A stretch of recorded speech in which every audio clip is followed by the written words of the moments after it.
Si tú también piensas que las lecturas obligatorias de los institutos están desfasadas y matan la afición a leer, Quédate porque nuestro invitado sabe darle la vuelta a los clásicos y contártelos como nunca antes. ¿Lista para una buena dosis de amor y risas? Aquí no hay diamantes, pero te prometemos mucho brillo en tus mañanas con lo mejor de la literatura romántica y mucho más. Yo soy Judith Romero, caótica en general, fanática de la literatura repleta de tensión no resuelta y de los desayunos en buena compañía. Y yo, Alba Cayuelas, Tauro, adolescente americana en otra vida, cazadora de ratas y amante de los mejores clichés. Ambas somos escritoras de romántica y fantasía. Y dos de las fundadoras de Murcia Romántica. Libros, café o matcha, Dulces y nosotras, tus compañeras perfectas para desayunar con una buena dosis de amor. Prepárate, que aquí comienza Desayuno con Romance. muy buenos días de viernes. Madre mía, esta semana se me ha hecho cortísima. En Murcia hemos tenido puente no, acueducto hasta el lunes, que yo he aprovechado sobre todo para hacer planes en familia e ir a todas las inauguraciones navideñas que ha habido en Murcia estos días. Yo soy Alba, por cierto, y aquí tenemos también a mi queridísima compi Judy. ¿Qué tal estás? Hola Alba, yo estoy bastante bien, me ha gustado mucho este descanso de puente, me hacía falta. Yo lo he dedicado a recoger juguetes que tenemos antiguos para donarlos esta Navidad. O sea que eso también, y alguno lo he vendido también por Wallapop, o sea que he hecho todas esas cosas que son súper aburridas, pero también hay que hacer. Te veo la cara muy iluminada, Alba, por todos esos acontecimientos navideños a los que has ido. Se nota que el espíritu de la Navidad está en ti. Y nada, también este puente he estudiado bastante con mi hijo Aitor, porque está en primero de la ESO, y está siendo un año durito en el instituto, pero la verdad es que lo estamos superando bien. Pues hoy vamos a hablar precisamente de este tema con nuestro invitado porque con él tenemos un 2 por 1. No solo es escritor, sino que también es profesor y está muy familiarizado con el ambiente escolar, las lecturas obligatorias y cómo se toman los jóvenes esto. Además, es socio de Murcia Romántica desde el principio, así que tenerlo aquí es un doble placer. Te hemos dado muchas pistas, querido oyente, pero por si no lo conoces, te lo presentamos por fin. Aquí está Antonio Jesús Martínez. Buenos días, Antonio. Muy buenos días, chicas, ¿qué tal? Pues muy bien, encantada de que estés por aquí y de presentarte un poco. Yo te voy a dar una pequeña presentación. Eres escritor, eres filólogo y profesor de secundaria, por lo tanto eres un valiente de este país. Además, eres amante de los clásicos, también eres músico, pero tú más que nadie nos puedes explicar en esencia quién eres. Y ya sabes que te toca presentarte, o sea, ¿quién es Antonio Jesús? Bueno, pues yo la verdad que desde que empecé en este mundillo de la escritura, más que como escritor como tal, me ha gustado siempre catalogarme como un eterno aprendiz, porque nunca se deja de aprender y nunca se deja pues de conocer un poco este mundillo que tanto nos gusta y tanto nos apasiona. Y bueno, pues sí, como bien has dicho, pues soy músico, soy profe de lengua, aunque más bien de literatura. Yo soy de esos que son más partidarios de la literatura que de la lengua, como se puede ver. Y es que en verdad, pues poco más puedo decir. Un apasionado de las letras, de la vida, de la magia que puede llegar a crear estos mundos que tanto nos gustan. Y poco más, ese soy yo.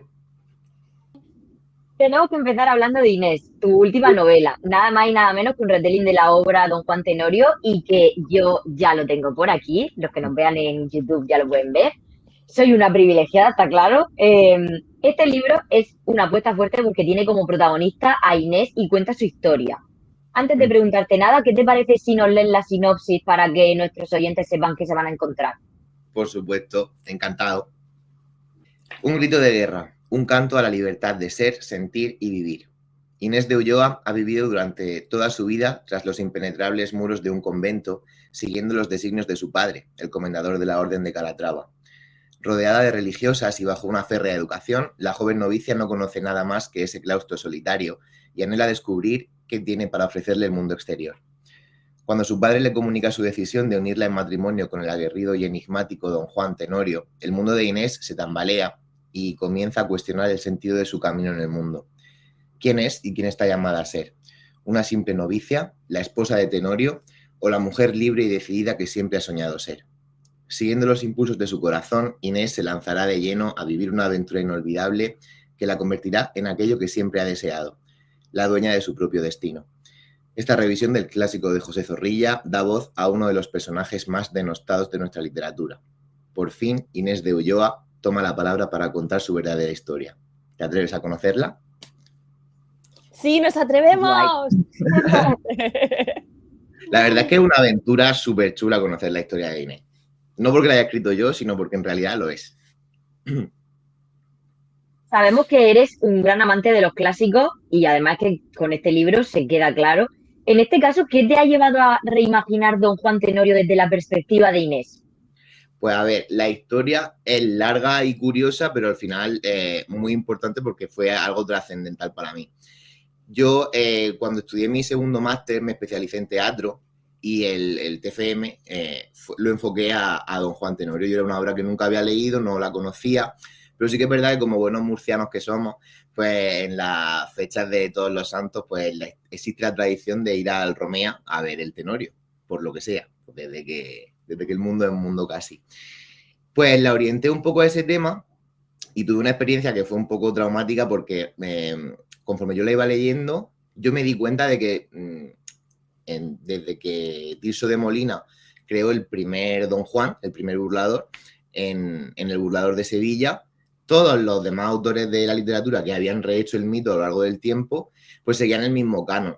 Sin embargo, en la obra de Zorrilla, que por otra parte es la que ha pasado a la posteridad de una manera mucho más clara, había un cambio sustancial, y es que en ella Don Juan, al final, muere, pero no se condena eternamente su alma, sino que se salva. Y esto se produce porque realmente, y a diferencia del resto de burladores, él se enamora, y se enamora de Inés, que es un personaje que aparece en esta obra y que no tiene referencia en las anteriores. Y yo investigué sobre ella y al final orienté el trabajo un poco a demostrar que en realidad la figura que cambia todo el dinamismo de la obra es ella, que es un personaje en realidad súper simple. O sea, Zorrilla la presenta como algo muy simple, que es una chica inocente, pura y virginal, y que solamente con esas herramientas consigue que alguien tan pervertido y tan perdido como Don Juan se cambie.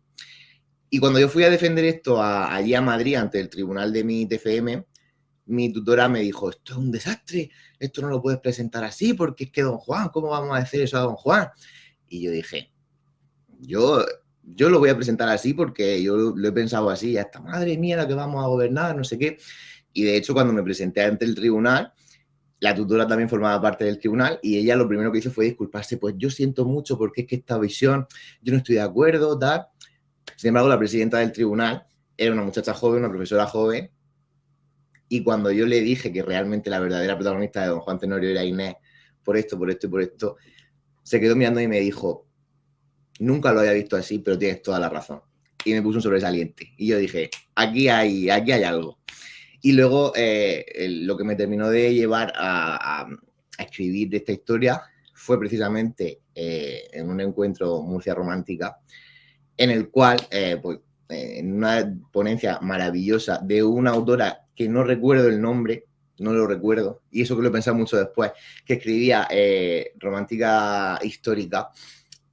Ella estuvo dando una serie de razones por las cuales investigar, ahondar en cómo era el amor en épocas pasadas, meter ese tinte histórico, era tan impresionante que yo, mientras la escuchaba, vi la historia de Inés y dije, tengo que escribir este libro. Y efectivamente, conforme acabó el encuentro, me empecé a estudiar, porque esta novela ha tenido mucho proceso de estudio para escribir Inés. ¿Puede ser Alexandra Martín Fin, la autora de la ponencia? Yo creo que yo te diría que sí, pero a un 90-10. Vale. Me parece súper interesante que seas tan valiente de que la persona que te dirigía el proyecto te dijera, no vayas por ahí, y tú siguieras. Me parece muy interesante, porque al final has roto un esquema y te ha salido muy bien. Y has salido de esa coraza, ¿verdad? Pero lo hice, Judith, porque me parecía algo que había que defender, porque era un personaje que de verdad ha estado silenciado, es que nadie le ha hecho caso, porque es que Don Juan Tenorio es un nombre que es muy grande y tiene una sombra muy alargada, entonces todo lo que hay a su alrededor está como escondido bajo esa sombra, incluida ella. Y yo me vi en la necesidad de defender realmente su protagonismo, porque ella es quien hace que cambie todo el dinamismo de toda la historia, de los burladores. Y como estaba tan seguro de que lo iba a hacer, o sea, de que yo tenía la razón ahí, pues me la jugué y la verdad que sí que salió muy bien. Qué bien, nos alegramos mucho. Don Juan Tenorio, además te has arriesgado también, por otra parte, porque claro, es una obra que prácticamente todo el mundo conoce, ya sea porque se hayan leído el libro o porque hayan ido al teatro a ver la obra de teatro, ¿verdad? Entonces, claro, habrá sido un desafío tremendo escribir sobre algo que todo conoce. ¿Cuál crees que han sido los mayores desafíos al escribir este retelling sobre una obra tan conocida? Bueno, pues sobre todo el proceso de estudio, porque claro, no era tan fácil como cuando estaba escribiendo los libros de la saga Por ti, que estaba pues ambientada en la actualidad. Me he tenido que ir a la Sevilla del Renacimiento, a la Sevilla de 1545. He tenido que estudiar mucho sobre cómo era la ciudad, sobre los edificios que había, la manera de vivir, las costumbres que había. He tenido que estudiar mucho acerca de cómo vivía una mujer en las órdenes religiosas de aquella época, cómo era la vida del pueblo gitano, que también tiene mucha importancia en la novela. Y luego, sobre todo, el reto fundamental, además de la manera de escribir, un poco respetando lo que compuso Zorrilla con los versos del Tenorio, ha sido enfrentarme a la visión, porque la novela está escrita en primera persona, a la visión de una mujer de esa época. Y además de una joven tan dual como es Inés, porque ella, por una parte, sí que tiene toda esa conciencia de quién es, de ser la hija del comendador de Calatrava, de que tiene una nobleza y un honor que va dentro de su sangre, pero por otra parte es una mujer súper rebelde que simplemente quiere algo tan fácil, tan sencillo como es poder decidir ella misma sobre su propia vida, y es la lucha constante de lo que se le impone versus lo que ella quiere. Y ha sido un reto, pero a la vez una aventura que he disfrutado muchísimo. Ya nos has dado algunas pinceladas, pero ¿cómo describirías a Inés un poco más como protagonista? O sea, ¿qué tiene de especial respecto a ese personaje clásico? Bueno, yo creo que la diferencia fundamental es que cuando leemos la obra de Zorrilla o vamos a ver el teatro, Inés se nos presenta tarde, porque es verdad que, bueno, ella aparece en la tercera parte del primer acto y es eso, es como un personaje súper inocente, tan inocente que incluso roza un poco el límite de la ignorancia, un poco de, bueno, sí, al final ella misma se sabe consciente de quién es, un poco como pasa en la novela, pero ella incluso es capaz de perdonar a Don Juan después de la muerte de su padre y de abandonarla. Y luego se revela la segunda parte ya cuando entra todos los elementos plenamente románticos del movimiento literario, como una mujer súper digna, súper valiente, que es capaz de apostarse su alma con Dios porque está convencida de que puede lograr la salvación de Don Juan. Como protagonista en la novela, Inés empieza siendo una niña curiosa, se convierte en una adolescente valiente y luego como mujer, cuando ya le toca vivir todos los acontecimientos que pasan en lo que conocemos, que es la obra de Don Juan Tenorio, sí que conserva esa inocencia y es un poco ese sentimiento de pérdida ante lo desconocido, de no saber por qué siento lo que siento por este hombre, por qué. Y luego, al final, cuando pasan X cosas que le van pasando y la hacen un poco retomar esas riendas de su vida, decir, ahora sí que voy a ser quien soy yo, ese coraje de decir, sí, estoy dando los pasos que quiero dar en la vida, pero voy a hacer que toda la gente que me ha hecho no ser quien era o no serlo cuando tenía que serlo, me las pague un poco con creces. Y sobre todo me parece eso, valiente, decidida y con un coraje impresionante. Muy inspirador para los lectores, ¿verdad? Ese punto de coraje, de valiente y de luchar contra ese peso que había en esa época.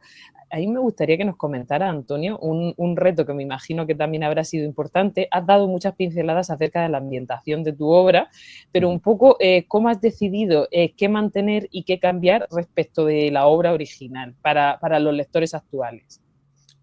Vale, bueno, pues el cambio fundamental, evidentemente, es pasar una pieza teatral, una obra de teatro, a novela. La verdad que yo tenía muy claro que quería contar lo que no se sabía de Inés.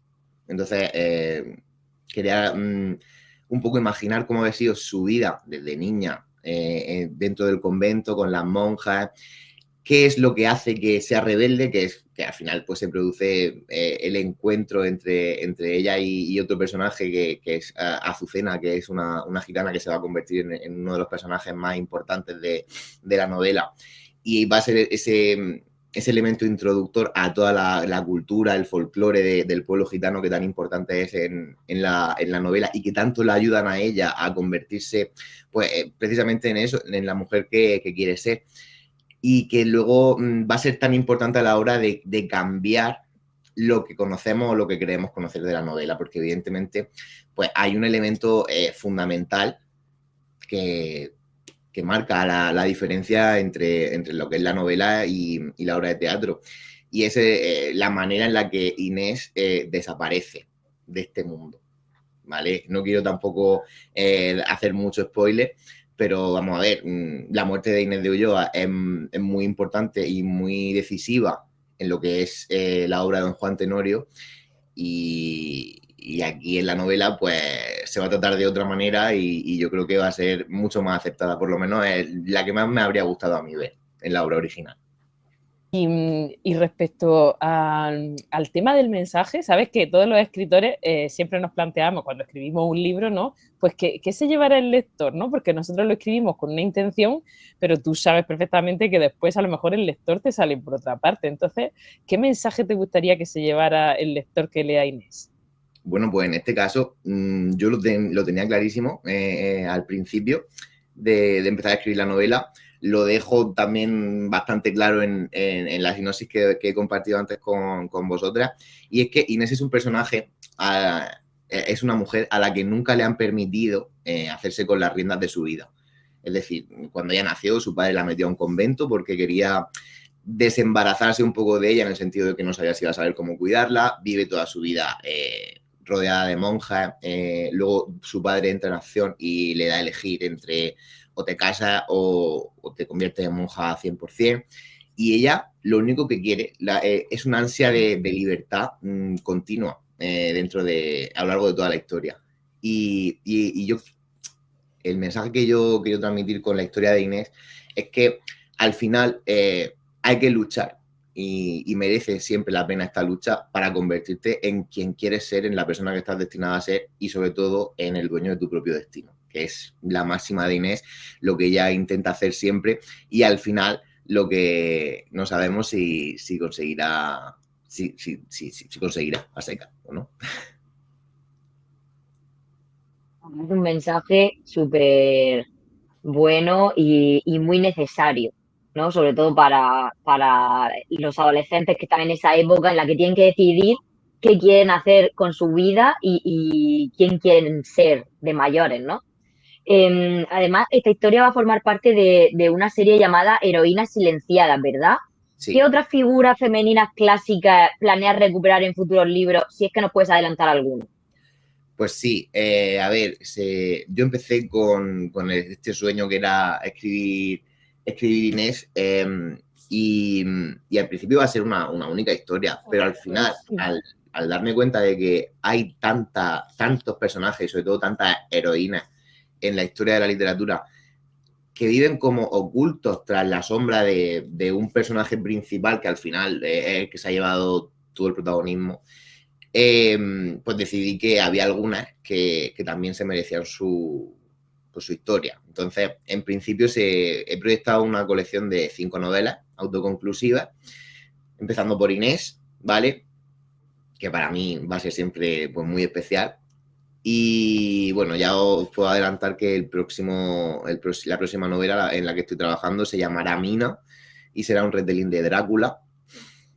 Y como joyas del final ya de la colección, pues hablaremos también de Christine, la protagonista del Fantasma de la Ópera, Poncia, ese personaje tan importante de la casa de Bernarda Alba, y Dulcinea, que creo que no necesita presentación. ¡Guau! ¡Madre mía! Guay. Me han puesto los pelos de punta de la emoción. Qué La guay. verdad que es un proyecto que a mí me hace mucha ilusión, sobre todo por tratar un poco pues esas diferentes miradas a estas heroínas de las que no se habla, porque es verdad que están como eclipsadas por otros personajes que a priori pueden parecer más fuertes, pero bueno, yo creo que con el caso de Inés se ha demostrado que la fortaleza al final reside dentro de cada uno. ¿Cómo crees que es de importante? Creo que esta pregunta está respuesta por ti, pero ¿cómo crees que es de importante mostrar a esas mujeres que están bajo la sombra de los hombres? Y me gustaría saber también, bajo tu punto de vista, que trabajas todos los días con chavales, ¿tú crees que ellos están concienciados de que esta situación existía? ¿De que la mujer en años anteriores estaba tan silenciada? Yo creo que los jóvenes, por mucho que tú se lo cuentes y se lo expliques, porque es verdad que a fin de cuentas, pues historia es una asignatura obligatoria dentro del currículo de enseñanza, no pueden llegar a hacerse una idea de cómo era esta realidad. Porque es verdad que conforme nosotros nos vamos haciendo mayores y nos vamos interesando más por este tipo de temas, pues nos enteramos un poco más de cómo era la vida en esta época. Hay un capítulo, uno de los primeros capítulos de la novela, en la que la madre abadesa del convento está aleccionando a Inés sobre cómo era la vida en las órdenes religiosas y cuál era el papel que las mujeres tenían ahí dentro. O sea, si la mujer en el Renacimiento pintaba poco en la vida en general, no os quiero decir cómo, bueno, cuando leáis la novela lo veréis, el papel de la mujer dentro de una orden religiosa era prácticamente ve aquí, reza, vuelve a tu celda y se acaba. O sea, no valías ni existías para nada más. Creo que es muy importante que seamos conscientes y conocedores de nuestra propia historia, de nuestro pasado y sobre todo creo que tenemos que hacer que haya muchas más pequeñas Inés en el mundo que se rebelen contra ese orden establecido y digan, no, es que aquí estoy yo y ahora me vaya a escuchar.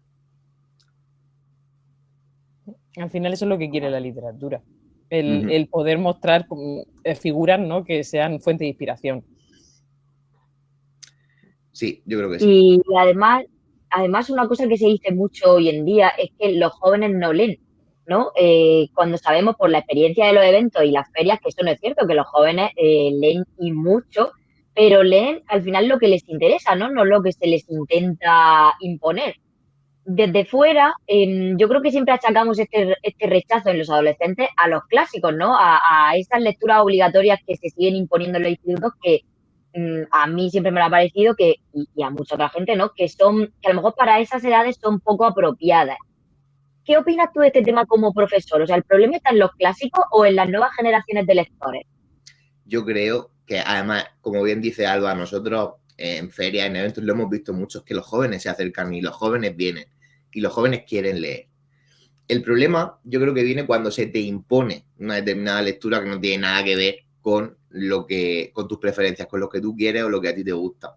Nosotros, yo en mi trabajo, lo que hacemos es hacer una lluvia de ideas, se ponen muchos títulos encima de la mesa hasta que al final se va eligiendo. Y al final, a lo mejor no se hace así en todos los centros, imagino, pero lo bueno de mi departamento, de mi instituto, es que nosotros tenemos total libertad. Configuramos una lista de títulos variada para cada nivel y de ahí cada profesor elige el que más le pueda gustar o crea que más le puede gustar o convenir a sus alumnos. En mi caso, yo lo pongo en común con mis alumnos. Les doy a elegir. Y al final yo ahora con tercero de la ESO estoy leyendo Invisible de Eloy Moreno y les está gustando muchísimo, pero es que es la lectura que ellos han decidido.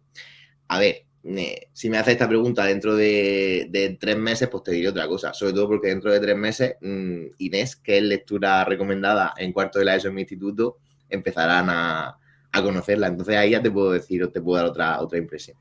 Porque van a ver Don Juan Tenorio, en vez de ver Don Juan Tenorio, van a leer Inés. A ver qué tal. Qué suerte, pero eso es porque tú eres un profesor guay, Antonio, ¿vale? Eso, no todos hemos tenido la misma suerte. Al final yo intento hacer mi trabajo de la mejor manera posible y han sido mis compañeros los que se han... Porque claro, lógicamente, pues cuando a un grupo de profesores de lengua les dices que hay una manera nueva de ver el Tenorio, les llama mucho. Y han sido ellos los que han decidido que sea Inés en vez de Don Juan. Lo cual yo veo muy aceptado. Qué bien, estamos muy orgullosas de ti. En el caso de que los jóvenes tuvieran que leer en el instituto una obra clásica, que seguro que te habrá pasado que has estado con algún grupo que sí o sí han tenido que leer un clásico, ¿qué crees que les gusta menos de los clásicos? ¿El vocabulario que emplean, los temas que no son afines con ellos? ¿Qué crees tú que es lo que más rechazo causa? Yo creo que un poco la incomprensión y no la ignorancia, sino el desconocimiento de que los clásicos son tan buenos. Yo estoy trabajando con bachillerato en una asignatura de teatro, literatura dramática y arte escénica, y leemos pues obras desde Edipo Rey y Antígona, pasando por Otelo, Macbeth, Don Gil de las Calzas Verdes, hasta llegar a lo más actual, ¿no? A obras más actuales. Y ellos muchas veces se sorprenden, y a mí me sorprende, pero porque también es verdad que yo fui un lector más vivo un poco en ese sentido. Yo, antes de llegar al segundo bachillerato, ya me había leído La Casa de Bernarda Alba, ya me había leído El Lazarillo o El Quijote, y sabía, porque es verdad pues, que a mí me llamaba pues, de una manera a lo mejor más especial.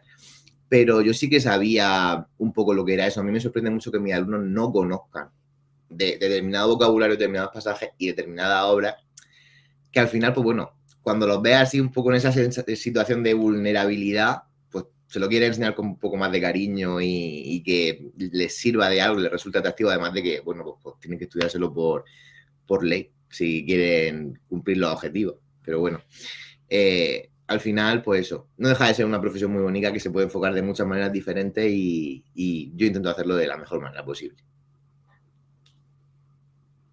Bueno, para eso, al final, tiene que haber profesores como tú, ¿no? Que tengan esa visión abierta y esa intención de renovar, ¿no?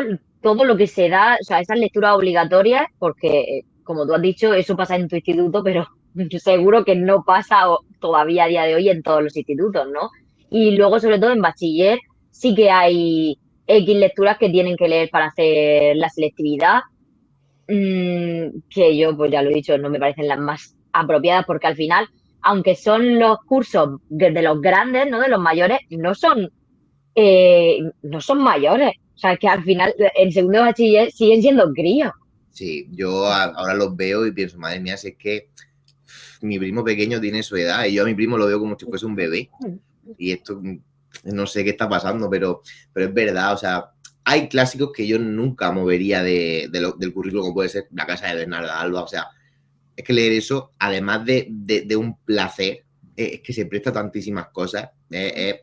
Luego, cuando yo hice la selectividad, yo me tuve que leer El amor en los tiempos del cólera y yo me acuerdo que yo no pude pasar de la página número 20. A mí fue algo que me costaba. Que luego al final, cuando estaba en la carrera, un día lo cogí y me lo bebí, porque yo siempre he defendido que los libros tienen su momento y al final, pero es verdad que a los jóvenes les cuesta mucho sentirse atraídos hacia clásicos si no te lo venden bien y si tú no tienes una predisposición hacia que te pueda llegar a gustar. Por eso creo que hay que darle una vuelta. No creo que haya que anclarlo al ámbito retelling, es decir, vamos a crear una historia nueva basándonos en. Creo que hay que coger el clásico y explicarlo de manera diferente que pueda resultar atractiva para que los jóvenes y los no tan jóvenes, porque al final los que conocen el clásico también se pueden sentir un poco atraídos hacia esa manera novedosa de contarlo. Pero creo que la pervivencia, una vez que empieza a flojear ese peso del clásico per se, se debería basar un poco en esto. Sí. Sí, has dicho que hacéis listas de libros, ¿no? en tu instituto para que entre todos podáis elegir. Entonces, si tú has elaborado alguna, o por ejemplo, si hoy quisieras elaborar una lista para que los chavales puedan elegir, ¿qué autores contemporáneos elegirías? ¿Nos puedes decir alguno que se te ocurra? Yo es que a todos mis amigos, a todas vosotras, a todos los que formáis parte de mi corazoncito literario, os metería, vamos. Yo es que dejaba pasar un poco esa norma de que tiene que haber clásicos sí o sí y metería historias nuevas, historias contemporáneas que puedan tratar la fantasía de la manera en la que lo hacéis, por ejemplo, vosotras, o algún tinte histórico con romance que pueda estar relacionado con alguna obra que ya se conozca, como pueda ser el caso de Alexandra Martín Fin, como decía antes Judith, tiene que haber clásicos porque tiene que haberlos, pero te puedes leer El Quijote en una evaluación y que el resto sean obras más contemporáneas, más actuales y que traten a lo mejor temas que no se tratan en El Quijote y que a día de hoy son mucho más importantes. El Quijote lo trata todo. Claro. Y Alba y yo también nos hemos planteado el tema de los géneros que se escogen para esas listas de lectura o las lecturas obligatorias.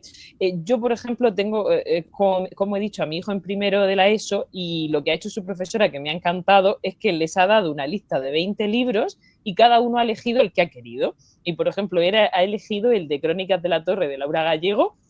Os aseguro que yo no he influido en nada en esa elección, pero por dentro bailaba la conga cuando vi que eligió ese. Y entonces un poco a mí me gustaría que tú que estás metido en el ajo nos dijeras ¿qué géneros soléis elegir para esas listas o ves que un poco quieren elegir y qué géneros te suelen pedir los estudiantes? Pues mira, yo personalmente me gusta respetar ese esquema histórico que es el que imagino que vosotras y yo hemos compartido de lecturas por trimestre según los géneros literarios, narrativa, poesía y teatro. A mí me gusta hacerlo, yo lo hago así porque ya te digo, nosotros tenemos total libertad para administrar el plan lector de centro en nuestra aula. Pero sí que es verdad que en cuanto a lo que a los alumnos les gusta leer, si nos tenemos que dejar llevar por eso, no lee nadie. Porque prefieren estar en el TikTok, jugar al LOL o estar por ahí dándose vueltas con el patinete eléctrico en vez de sentarse y leer, que puede ser el mayor placer que, por ejemplo, podamos encontrar nosotros, ¿no? Entonces, al final, cuando tú haces esa selección, o sea, nosotros tenemos esa lista de 20 libros que tú dices, no sé si serán 20 o alguno más o alguno menos, en mi caso, pero yo les voy hablando un poco, siempre hay una clase que es una presentación literaria, a mí eso me encanta hacerlo, les presento los libros, les pongo su portada, les explico 4 cosas y al final ellos deciden cuál. En este caso, pues, yo estoy trabajando ahora Invisible y de momento les está gustando. Es verdad que yo lo obligo a que sepan lo que están leyendo. Después de cada capítulo tenemos que hacer un mini resumen y luego, al final, cuando tengamos todo el libro leído, haremos un trabajo, veremos a ver qué es lo que qué sentimientos nos ha despertado, además un libro tan especial como el caso de Invisible. Y mi manera de trabajar ahora mismo con ellos es esa. No sé qué puede pasar en el futuro o con alumnos más mayores. Sí que es verdad que con el bachillerato pues es otra cosa. Y como tenemos que leerlo sí o sí, no tenemos más alternativas. Y por este motivo, ¿no? De que entendemos que no es posible eliminar ahora mismo por completo los clásicos de las aulas de secundaria, ¿de qué forma podríamos hacer, bueno, vosotros los profesores, que esos clásicos resulten más atractivos para los lectores jóvenes? Yo defiendo totalmente que la manera más adecuada o llamativa de atraerlo hacia un clásico que parezca un poco anquilosado o que no me llame la atención porque eso lo escribieron hace 5 siglos, es que salgan más cosas así. Es que se le dé una vuelta de tuerca a la historia, que se presente un personaje de manera atractiva, sobre todo si es un personaje que no tiene el protagonismo en la obra original, porque en el caso de Inés es que don Juan Tenorio aparece en 3 escenas, en 4 escenas, y no hace falta su presencia, porque la verdadera protagonista ya llena la novela por sí. Entonces yo creo que es la manera más acertada de que un clásico vuelva a llenarse de vida y resulte atractivo a otra generación que lo desconoce. Claro, porque al final que lean esos retelling, ¿no? Puede llevarlos a interesarse por la historia original. A lo mejor no a todos, pero habrá un grupo que sí que diga, ay, pues voy a leerme ahora el clásico, ¿de dónde ha salido esa historia? Exactamente, es que yo, bueno, es verdad que yo sí que había tratado con mis alumnos el Tenorio, porque yo allá donde voy lo llevo conmigo por bandera, pero cuando yo les regalé a mi alumno de bachillerato un marcapáginas de Inés, me dijeron, conocemos la obra, pero me interesa mucho saber cuál va a ser la versión que nos presenta ahora, porque a mí, sinceramente, don Juan Tenorio me cae mal. Que un poco es la visión de la actualidad. Cuando miramos al Tenorio, vemos vemos, pues eso, vemos cosas negativas que no nos gustan. Y no hacemos caso a la parte importante, sobre todo desde que salió esta actriz tan famosa y reconocida, Blanca Portillo, que dirigió una versión del Tenorio súper polémica, en la que, bueno, pues fue, bajo mi punto de vista fue horrible porque se saltó precisamente lo más importante, que era el papel de Inés. Es eso, o sea, se pierde. La mirada con la que nosotros en 2024 podemos mirar al Tenorio es la de Blanca Portillo, decir que este tío era pues lo peor del mundo y que se reía de las mujeres, mataba a todo el que quería y tal. Pero dejamos pasar que al final, sí, ese hombre era así, pero se enamoró y gracias a eso cambió. Entonces, creo que a lo mejor pues, una vuelta de tuerca y presentar, dar importancia que realmente hasta el más perverso y negro de los pecadores, si se enamora de alguien que lo hace cambiar, puede salvarse, es un mensaje súper importante que nos dio Zorrilla y que de hecho él se vanagloriaba de haber creado a Inés y de no haber sabido crear a Don Juan. Además, que esto que estás comentando es que es súper importante porque al final con esa reinterpretación, ¿verdad? Como que promueves el fomento de la lectura, porque al final si yo me leo una cosa con la que conecto, voy a seguir buscando historias con las que pueda conectar y me parece muy importante como labor de fomento de la lectura. Totalmente, o sea, mi idea es que la gente que lea Inés y le guste Inés se vaya después a leer el Tenorio, o la gente que ha leído el Tenorio y lo conoce, vaya con ganas a coger Inés y se retroalimenten en las dos obras para saber, no sé, para completar la experiencia. Sabes que en la Asociación de Escritores, de la que tú también eres miembro, pues esto es muy importante para nosotros, ¿no? Darle motivos a la gente para que lea. Y a mí me gustaría, has comentado la tremenda labor que haces como docente para que tus alumnos les pique el gusanillo de la lectura. ¿Cómo podemos los papás en casa continuar esa labor, fomentar que nuestros hijos lean? ¿Nos puedes dar algún tip, alguna clave?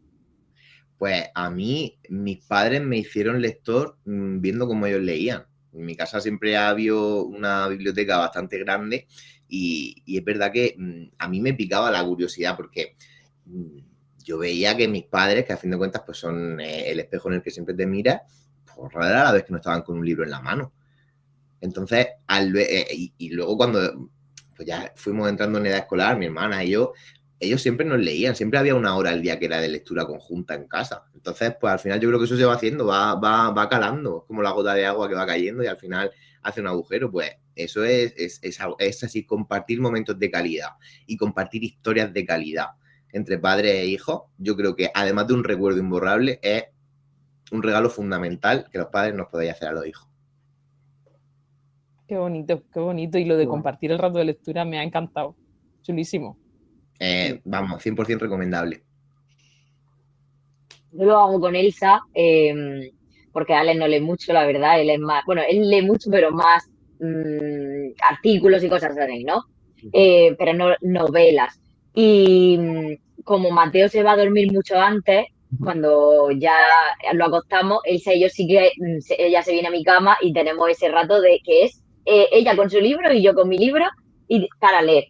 Y ahora se está leyendo uno que me ha costado mucho que lo coja porque al final ella quiere leer los típicos libros de ahora de influencers, de niños y tal, ¿no? Y yo tengo varios del Barco de Vapor que a mí me encantaron. De hecho, algunos que son así graciosos que yo le compré a mi hermano, pero que ella no quería porque no los veía atractivos. Y se está leyendo uno que se llama Cómo escribir realmente mal.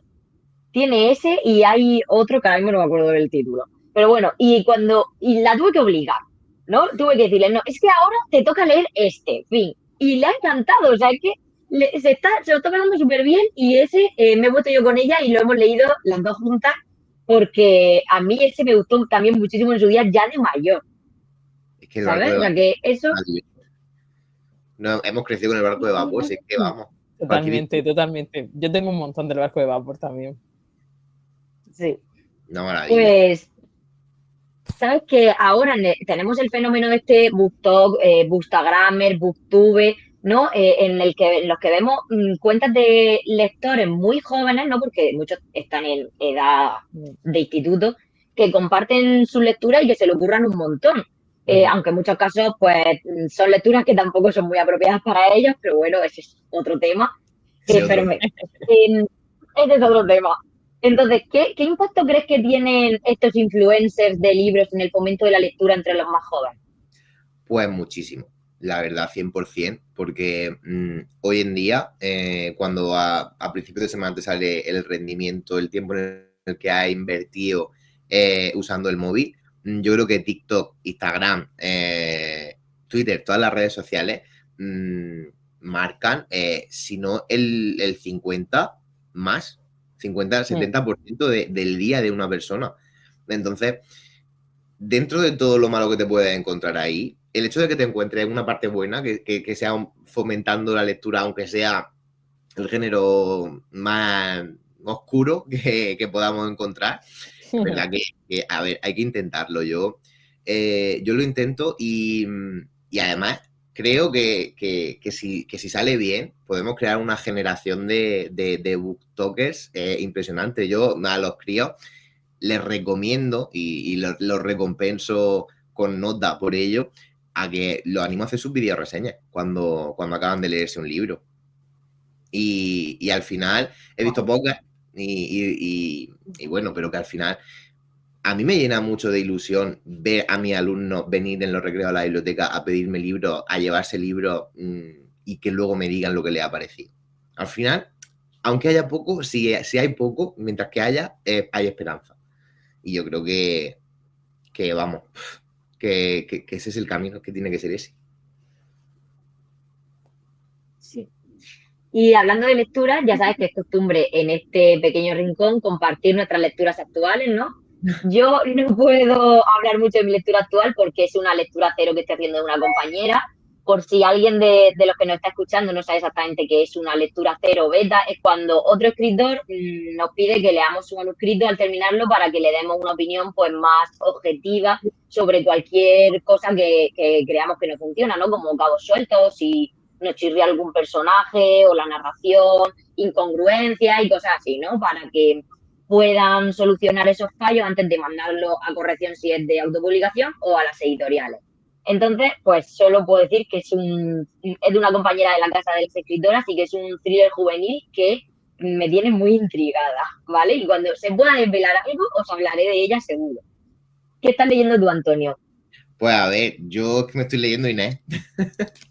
Bueno, Yo tenía muchísimas ganas de verdad de que llegase porque, como sabéis, pues hemos tenido un problema con imprenta que se ha atrasado mucho más de lo que esperábamos y nos ha llenado de ansiedad, de nervios y de tal. Y yo pasaba las noches en mi casa, como yo sí que tenía el archivo original, cogiendo X capítulos y me los leía porque tenía muchísimas ganas. Y ahora me la estoy leyendo, que por cierto me la estoy comiendo. Pero sí que es verdad que me gustaría mucho recomendar mi última lectura, que saldrá en mi reseña, en mi miércoles de recomendación literaria este miércoles, que ha sido una obra que me ha sorprendido muchísimo. Me ha pasado con ella como pasa con algunas personas, ¿no? Que a veces ves a alguien y dices, con esta persona me voy a llevar bien. Pues con esta lectura me pasó eso. Yo, en cuanto la vi, me sentí atraído hacia ella. Es una obra del romanticismo, se llama El monje, de Matthew G. Lewis. Y es una obra que, para estar escrita por una persona extranjera, está ambientada en España y me ha apasionado porque tiene pues esos elementos plenamente románticos de demonios, fantasmas, tiene mucho salseo, tiene ese tinte oscuro de tumbas, de cementerios. Además también tiene un personaje que se llama Inés y es medio novicia, la meten a un convento y yo estaba ya también un poco diciendo, voy a pasar de esta Inés a la que de verdad quiero. Pero me ha resultado una lectura súper chula. Y Alma Clásicos Ilustrados tiene una edición espectacular. O sea que si ese os la recomiendo. Pues la dejamos apuntada en las notas del programa para que todo el mundo lo pueda leer o pedirlo para estas Navidades, que es una fecha muy apropiada para eso. 100%, 100%. Pues yo me estoy leyendo una novela muy diferente, ¿vale? Que se llama Santa, este año voy a ser mala, de Annie Peterson. Es una novela puramente romántico-erótica.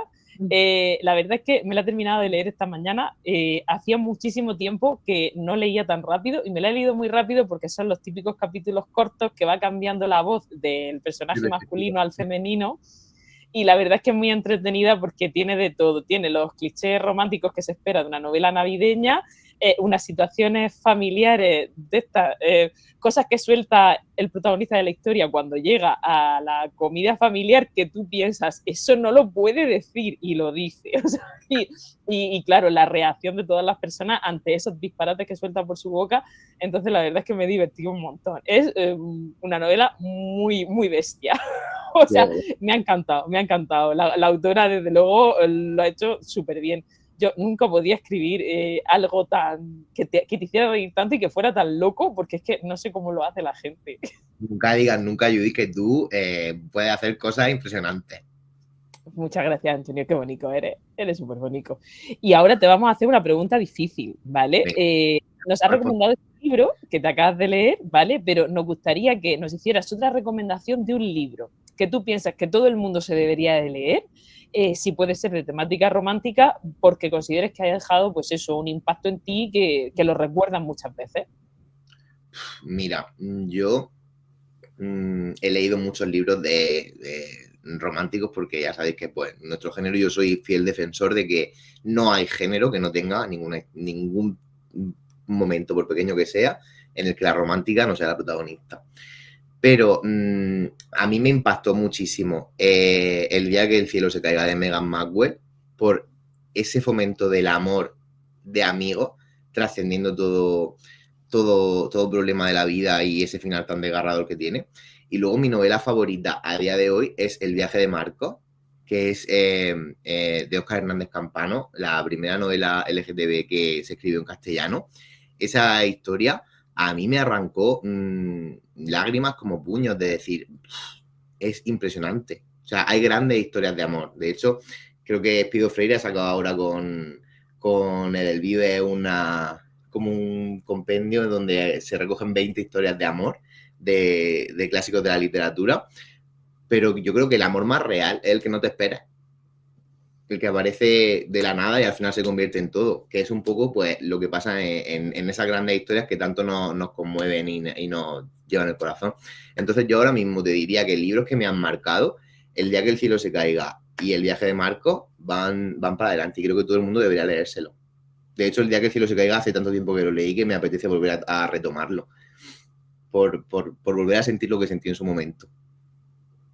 Que de hecho en el último encuentro, cuando vino Meghan Maxwell, yo le di las gracias y le dije, gracias por haber escrito esta historia, por todo lo que conseguiste despertar en mí. Además, es que es una historia que está cero relacionada con lo que ella suele escribir. O sea, que le salió y creo que cuando te salen esas cosas son lo que verdaderamente marca a los lectores y hace que la novela o la historia se quede dentro de uno. Qué bonito, joder. Pensaba que me iba Yo pienso lo mismo. Que me iba a hacer era que dijese un libro que no recomendaría nunca leerse a nadie y tenía la respuesta, la tenía. ¿Nos la quieres decir? Dínoslo. Dínosla. Venga. Yo, pues mira, la verdad, es que hace unos años empezaron a recomendar mucho una biología que incluso creo que se vendieron los derechos de la historia para hacer una serie o algo, que era la biología de los cuerpos de la habitación roja, de Íñigo Aguas. No sé si os sonará. No me lo he leído. Íñigo Aguas sí, en las dos y no. Y no lo hagas, porque yo no he visto cosas de verdad. Yo me compré los 2 libros, cometí ese error. Y me leí el primero, ya con el segundo dije que a ver, que todo el mundo tiene derecho a leer lo que quiera y lo que le guste, por supuesto que sí. Pero esos libros no eran para mí. Y a mí me costó mucho llegar a eso y es verdad que la historia se queda abierta, pero dije, bueno, pues para mí sí se va a quedar, porque es que no. Lo siento, pero no. Claro, igual que hay lecturas que nos encantan, es que hay otras que no nos gustan nada, ¿eh? Lo que pasa es que es verdad que corremos un tupido velo y ya está, pero es verdad que hay libros que no nos gustan. Sí, totalmente. Y es verdad que luego creo que sí que es verdad que yo tengo en mi lista de pendientes otras novelas del autor que he leído la sinopsis y he dicho, hostia, esto me va a encantar, esto me va a gustar. Y simplemente, pues, no casas con una historia, por lo que sea, pues no. Pero yo sé que es verdad que soy una persona que nunca se deja un libro a media, ¿eh? aunque no me guste, me lo acabo. Yo ya no soy de esa persona. Yo sí me dejo libros a media. Yo antes lo hacía, pero ahora ya sí me los dejo a media. Si no me gusta al 30%, o sea, llevo el 30% de la lectura y si veo que no me ha enganchado, va fuera. No me suele pasar, ¿sabes? Bueno. Porque ya cuando yo elijo los libros y ya sé lo que voy a leer, o sea, porque conozco al autor o porque sé lo que quiero en ese momento y no me suele pasar, pero si lo tengo que abandonar, sí lo abandono. Yo creo que llegará también el momento porque ya la vida no nos da para más con todo lo que tenemos que llevar para adelante. Pero de momento el único libro que abandoné fue de hecho lo tengo aquí, La historiadora de Elizabeth Kostova. Lo empecé muchas veces y lo dejé. Y al final en la pandemia, como ya había tanto tiempo libre en el confinamiento, me lo cogí y lo terminé. Y me gustó, me acabó gustando. Nunca podemos estar seguros de esas primeras impresiones de tanto para libros como para personas. Que Exactamente. muchas veces nos llevamos a dejar por las primeras impresiones y no siempre son las acertadas. Eso es lo más importante. Bueno, sabemos que antes de publicar Inés publicaste la saga Por ti, que son 4 libros, es por lo que ya llevas bastantes años en el mundo literario. Entonces nos gustaría que para terminar nos dieras un consejo para escritores relacionado con lo que hemos estado hablando, ¿vale? ¿Qué podemos hacer los escritores de juvenil para enganchar a la lectura a nuestro público objetivo, que son los adolescentes? Bueno, yo creo que, como siempre en la vida, lo antiguo vuelve a ponerse de moda. Entonces, yo enganchaba a los lectores en la saga Por ti cuando la publicaba en Wattpad, que fue una brutalidad lo que se gobernó ahí desde el primer libro, precisamente siguiendo el truco de la novela por entrega. Yo dejaba todos los capítulos abiertos y la gente al final necesitaba saber qué pasaba. Y al final, cuando la saga Por ti salió en papel, pasaba lo mismo, porque aunque ya tenía el libro completo, como los capítulos acababan de una manera tan impactante, necesitaba seguir leyendo. Y a mí, bueno, una de las cosas que más me ha llenado siempre ha sido el hecho de que las personas me hayan dicho, es que yo me dieron las 3 y las 4 de la mañana y ya dejé el libro porque necesitaba dormir, porque tenía que madrugar, pero al día sí, pero que no, pero es que al final a los 5 minutos volvía a engancharme al capítulo porque necesitaba saber qué iba a pasarle a Andrea o qué pasaba con X personaje. Y al final yo creo que un poco el kit de la cuestión está en tener un muy buen marketing para que tu público objetivo sepa que tu libro es el que ellos necesitan, y luego el hecho de que cuando abran el libro lo que se encuentren los mantenga ahí enganchados, los mantenga fieles hasta llegar al final. Eso diría yo. Antonio, teníamos... Muy buen consejo. Y lo has dicho muy bien dicho. Antonio, teníamos muchas ganas de que vinieras a Desayuno con Romance y hoy por fin lo hemos conseguido. Mil gracias por compartir este rato con nosotras y por apostar por nuestra Asociación de Escritores Música Romántica desde sus inicios. Te queremos un montón y estamos seguras de que tanto Inés como el resto de las heroínas silenciadas van a dar mucho que hablar. Yo la verdad que soy uno de los fans número 1 del podcast. Desde que salió tenía muchísimas ganas de estar con vosotras. Quiero daros la enhorabuena porque es una idea espectacular. Lo que hacéis no tiene precio y nos llenáis los viernes de alegría para empezar, para terminar ya la semana de trabajo y desayunar con mucha ganas y con mucha fuerza hablando de nuestros temas favoritos. Muchas gracias a vosotras porque ya sabéis que os quiero muchísimo. Yo también tengo muchas ganas de estar con vosotras y que vuestros éxitos son los míos y viceversa. Os quiero muchísimo y muchas gracias por todo. Gracias, Antonio. Eres súper bonito. O sea, qué bonito eres. Que es verdad. Muchas gracias también a ti, querido oyente, que estás aquí con nosotros, que nos acompañas, que estás pasando la Navidad a nuestro lado. Esperemos que pases una semana fantástica. Te recuerdo que puedes seguir a nuestro invitado como @AntoJEMG, a Alba como @AlbaCayuelas y a mí como @RombaYuiRomero. Nos escuchamos como siempre el próximo viernes. Y recuerda, el romance no es un género, es una forma de vida. Y quien te diga lo contrario, miente.